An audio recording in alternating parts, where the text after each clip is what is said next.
This project was a childhood dream. We're building a skate ramp cabin that's going in a wave pool. We were building like this thing that came from our sketchbooks when we were kids. If you design playful spaces, it encourages playful activity.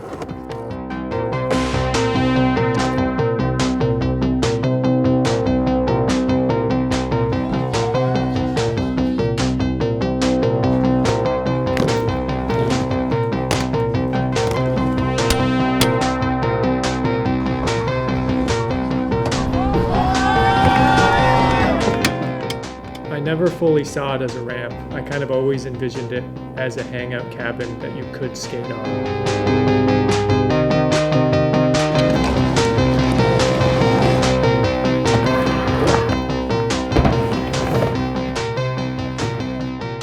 I think we're just beginning to write the book on rampitecture. Yeah. I think the special thing about rampitecture is, as a spectator, you're not a spectator. You're part of the vibe. You're in there, you're hanging out in the ramp, you're watching through windows, you're cheering people on from right next to the skaters.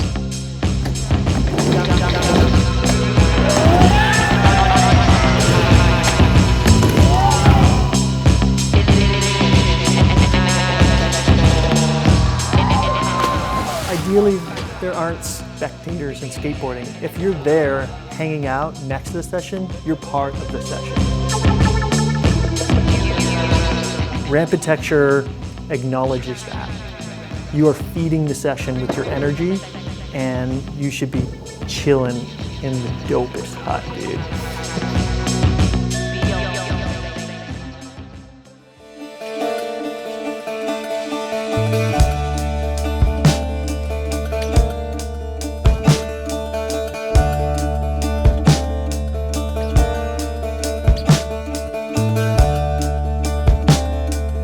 Having hangout zones, we wanted it not to feel like a ramp, but more like an architectural feature that even people who weren't skating or surfing could just like hang out and enjoy. That ramp didn't just come to being, it went through many different iterations. We probably did 10 different versions of it first.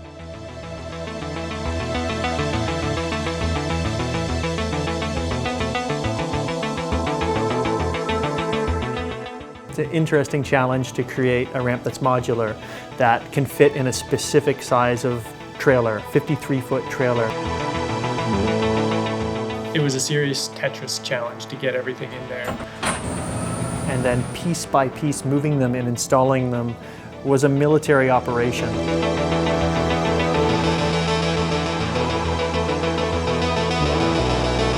And to be doing it as a family. Like Ben was there, Aaron, myself, Steven, and then we brought on friends who were like family as well, Lucas and Clyde, and we became this sort of team with a singular vision, like we got to get the ramp hanging over the edge. This project is our burden of dreams. It's the steamship over the mountain. I think Herzog would approve. Wrestle the ideas to the ground, as Herzog says. Yeah. It's like an idea comes and it's like a total mission to make it come to life.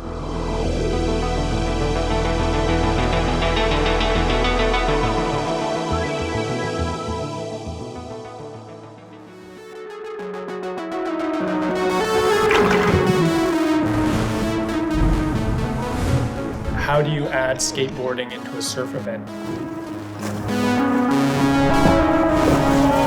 How do you design an experience?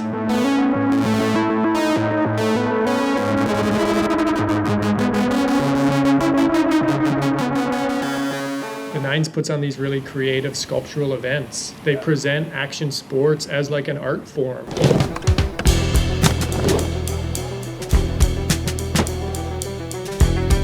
Their snow events are like these amazing sculptural features that you get to ride on. The mountain bike ones, it's like an incredible sculptural course that you just see people flying through.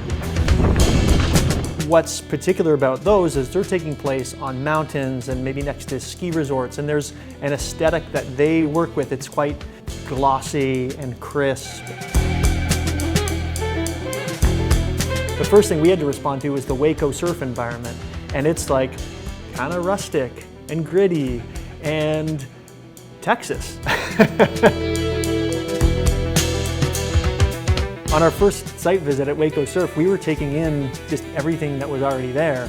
Like they have these little surf shacks with cedar shakes on the sides, and they have these like simple wire rocking chairs, but weathered. I feel like we took that inspiration into the design.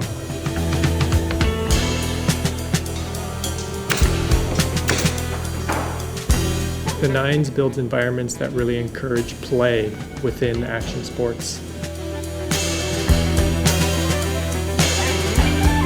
They're celebrating all of this talent in a way that's not a competition.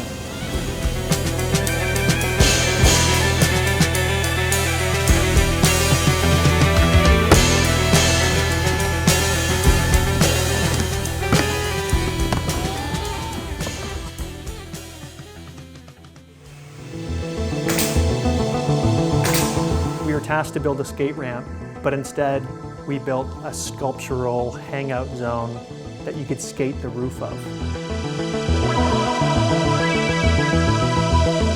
We've created a lot of ramps in the past, whether it's like full-scale permanent skate parks, individual ramps for ourselves, but I think there's 3 ramps that really influence this ramp. One, definitely the rail ramp, the whole vibe of like a cabin and a ramp and something that's surreal. 2, the hotel takeover ramp. Also putting a ramp in a context that's not used to being, putting a ramp in a hotel.